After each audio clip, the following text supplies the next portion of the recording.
This is America, land of the free and home of enslaved. Now that's not a word to throw around lightly, but what might be a better word to use? The government will crack down on drug use and homosexual dudes. On Guantanamo, they're silent though. Where innocent until proven guilty's been tossed out the window. What am I saying? There's no windows there. Only cages where prisoners can't even say a prayer. Like Native Americans, blacks, Japs, and countless others, Muslims now know the wrath of America's bleached colors. We'll call it a melting pot as long as the cream stays on top. So be suspicious of every brown man. He can be the mastermind behind the next evil plan. Be weary and afraid of everything you see. See, fear is the chains that keep us from being free. When you're scared, you don't think. So please, stop drinking that fear drink. Don't get me wrong, though, I'm not insane. I know the effect of those two planes. What used to be some Hollywood game is real now when the rules have changed. I know our security is a vital issue. But is it possible we can pay attention to more than Bin Laden and his crew? Wait, I'm confused. Is it Bin Laden or should I rearrange those letters until they spell Saddam Hussein? Iraq and Al-Qaeda were on two different blocks until we made a map and connected those dots.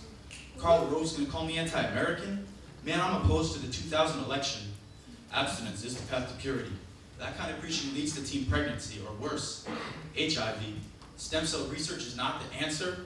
Go tell that to someone whose son just died of cancer. Tax cuts for the richest 1% is not right. When poor people can't afford paint to make their blue collars white. See, we're the richest country, but we suffer from spend money abuse. Some kids get nose jobs, some can't afford Dr. Seuss.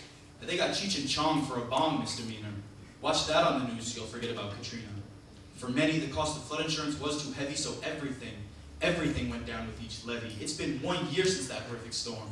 Go tell the Ninth Ward that things are back to norm. All it is another highlighted sign on George W. Bush's presidential timeline. But the truth is the blame's also on us. We haven't done close to enough to correct what is wrong in this day and age. Where the fuck is the rage? We say we can't. That's defeatist philosophy. Nothing more than self-fulfilling prophecy. He's out of touch because we're out of sight. Now is the time to stand up and fight. So tell me, where's our JFK? Where's our Martin Luther King? Where's our Bob Dylan? Where's our John Lennon? He said, give peace a chance. We say, give me a chance to get rich no matter what the cost. In that game, even if you win, you've lost. Hell yeah, money can buy you all kinds of things. But go try to buy peace, love, and understanding. Those things aren't for sale, but they can be gotten. Either we just don't care or we've forgotten. It better be the latter, because then there's hope and I can cope with the current state of affairs where, if you're rich enough, you can get a car with a seat warmer. The button's right there. If you're poor enough, you might qualify for the deluxe version, known as the electric chair. But the single greatest tragedy that I can think of is that so many of us believe blind faith is love. That's crazy.